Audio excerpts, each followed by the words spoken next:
सुप्रभात बच्चों। हम लोगों ने अभी तक पौधों में पोषण के बारे में जानकारी हासिल की।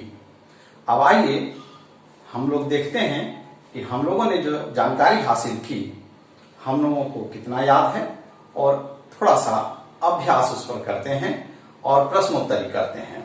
तो आइए प्रश्नोत्तरी प्रारंभ करते हैं। सही उत्तर पर टिक का चिन्ह लगाइए। पहला प्रश्न है, कीटों को पकड़कर अपना आहार बनाने वाले पौधों का नाम क्या है? ऑप्शन है अमरवेल, उड़हुल, घटपर्णी। हम लोगों ने पढ़ा, इसका सही उत्तर क्या होगा? घटपर्णी। दूसरा प्रश्न देखते हैं, पौधों द्वारा सौर ऊर्जा को रासायनिक ऊर्जा में परिवर्तित किए जाने को क्या कहते हैं? हम लोगों ने पढ़ा, प्रकाश संश्लेषण सूर्य के प्रकाश की उपस्थिति में होता है और उस प्रक्रिया में पौधे सूर्य की ऊर्जा को, सूर्य प्रकाश की ऊर्जा को भोजन में, यानी भोजन में रासायनिक ऊर्जा होती है, में परिवर्तित करते हैं। यानी इसका सही उत्तर होगा प्रकाश संश्लेषण, यानी हम ख पर चिन्ह लगा देंगे। तीसरा प्रश्न, प्रकाश संश्लेषण में हरे पौधों द्वारा वातावरण से ली जाने वाली गैस का नाम क्या है? हम लोगों ने पढ़ा था, प्रकाश संश्लेषण में दो कच्चे सामान की आवश्यकता पड़ती है, एक कार्बन डाइऑक्साइड गैस और दूसरा जल। तो यहाँ प्रश्न है, वातावरण से कौन सी गैस लेते हैं पौधे? तो यहाँ एक है, पहला ऑप्शन है ऑक्सीजन, O2 इसको लिखे हैं, दूसरा ऑप्शन है नाइट्रोजन, N2 लिखे हैं जो सूत्र होता है, और फिर CO2 कार्बन डाइऑक्साइड। तो जाहिर सी बात है, हम लोगों ने पढ़ा, पौधे कार्बन डाइऑक्साइड गैस लेते हैं, यानी सही उत्तर क्या होगा? ग कार्बन डाइऑक्साइड। अब चौथा प्रश्न देखते हैं, परजीवी पौधा का एक उदाहरण है। हम लोगों ने कई परजीवी पौधों के बारे में पढ़ा, देखते हैं ऑप्शन क्या है? फफूंद, अमरवेल और लाइकेन। तो हम लोगों ने पढ़ा, अमरवेल जो है वो परजीवी पौधा है, तो हम लोग ख पर टिक का चिन्ह लगा देंगे।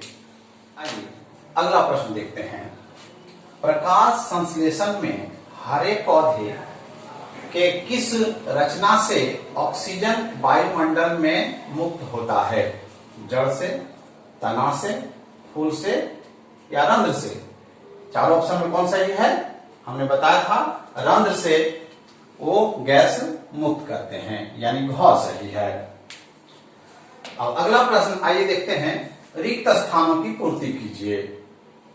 रिक्त स्थान जहां अंडरलाइन है वो रिक्त स्थान रहेगा, हमने यहां रिक्त स्थान को भर दिया है, केवल आप समझ लीजिए। पौधों द्वारा संश्लेषित खाद्य का भंडारण मंड, जिसको अंग्रेजी में स्टार्च कहते हैं, के रूप में किया जाता है। आप जानते हैं प्रकाश संश्लेषण में वो ग्लूकोज बनाते हैं, शर्करा बनाते हैं, फिर वही शर्करा बाद में स्टार्च के रूप में पत्तियों में जमा हो जाती है। पौधों की पत्तियों में पाए जाने वाले हरे रंग के वर्णक को क्लोरोफिल कहते हैं। यहाँ खाली जगह रहेगा, यहाँ क्लोरोफिल भराएगा। आप जानते हैं हरे रंग के वर्णक को क्लोरोफिल कहा जाता है। प्रकाश संश्लेषण के उपरांत ऑक्सीजन गैस मुक्त होती है। आप सभी जानते हैं कौन सी गैस मुक्त होती है? ऑक्सीजन गैस मुक्त होती है। यहाँ खाली जगह रहेगा, यहाँ आप क्या भरेंगे? ऑक्सीजन गैस मुक्त होती है। अब आइए अगला प्रश्न देखते हैं। तीसरा प्रश्न है, मिलान कीजिए। मिलान करने का मतलब है कि खंड अ में जो भाग दिया हुआ है और खंड में जो भाग दिया हुआ है, दोनों में मिलाना है कि इनका संबंध किससे है। तो आइए देखते हैं। पहला है खंड अ में क्लोरोफिल। अब इधर हम लोग पढ़ते हैं खंड ब में जीवाणु, परपोषी, ड्रोसेरा, पत्ती, परजीवी। तो क्लोरोफिल का संबंध किससे होगा? निश्चित रूप से पत्तियों में क्लोरोफिल पाया जाता है, यानी क्लोरोफिल को मिलान कैसे करेंगे? पत्ती से, यानी क्लोरोफिल पत्ती में पाया जाता है। इसी तरह से मिलान करना है कि किसका संबंध किससे है। दूसरा है नाइट्रोजन स्थिरीकरण। तो नाइट्रोजन स्थिरीकरण कौन करता है? जीवाणु करता है, जिसका नाम राइजोबियम मैंने क्लास में बताया था। तो यहाँ आप देखें जीवाणु यहाँ है, यानी नाइट्रोजन स्थिरीकरण का संबंध किससे है? जीवाणु से। जंतु। अब क्या बचे? परपोषी, ड्रोसेरा, परजीवी। अब जंतु जो होते हैं वो परपोषी होते हैं, विषमपोषी होते हैं, पौधे से प्रत्यक्ष या अप्रत्यक्ष रूप से भोजन प्राप्त करते हैं, जो हम लोग सीख चुके हैं। यानी जंतु का संबंध यहां किससे होगा? परपोषी से होगा। फिर देखते हैं, एक छूट गया अमरबेल। अमरबेल नाम सुना है? अमरबेल क्या है? परजीवी पौधा है। तो अमरबेल को परजीवी से मिलान कर देंगे।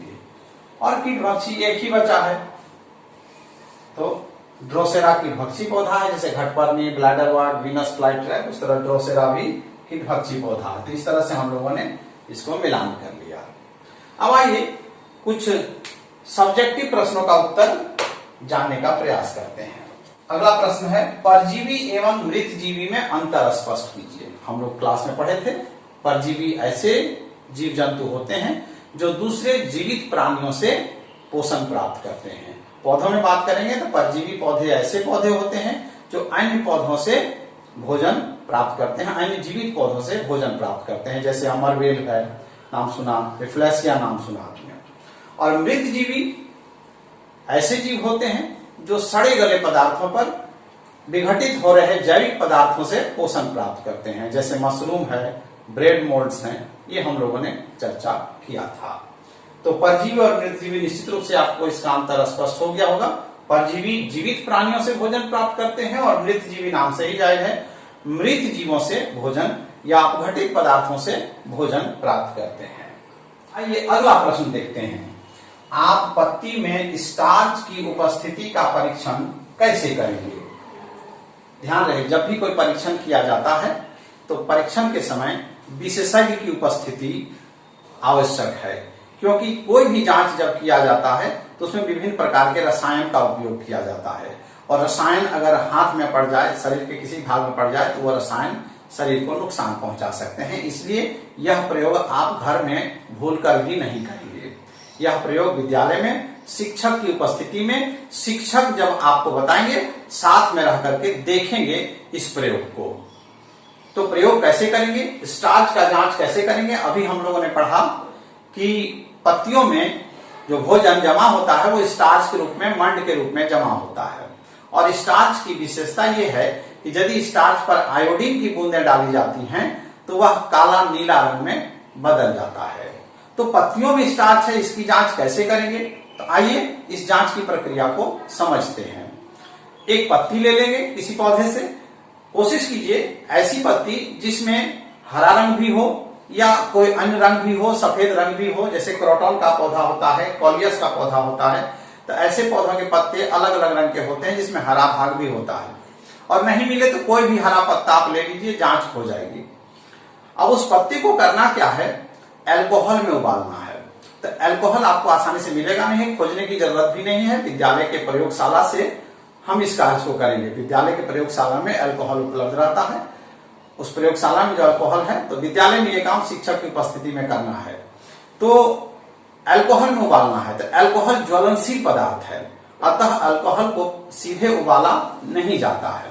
एक टब में पानी लिया जाता है और अल्कोहल को एक बीकर में लेते हैं और उस बीकर को उस टब में रखते हैं और पानी को गर्म करते हैं। पानी गर्म होता है, उस गर्मी से अल्कोहल गर्म होता है और उस अल्कोहल में जो पत्ती को हम उबाल रहे हैं, उबालेंगे, कुछ समय बाद आप देखेंगे कि पत्ती का रंग सफेद हो जाएगा। समझ लीजिए कि पत्ती से क्लोरोफिल नष्ट हो गया है। यानी क्लोरोफिल जो है स्टार्च की जांच में बाधा पहुंचाती है, इसलिए पत्तियों से क्लोरोफिल को हटाना बहुत जरूरी है।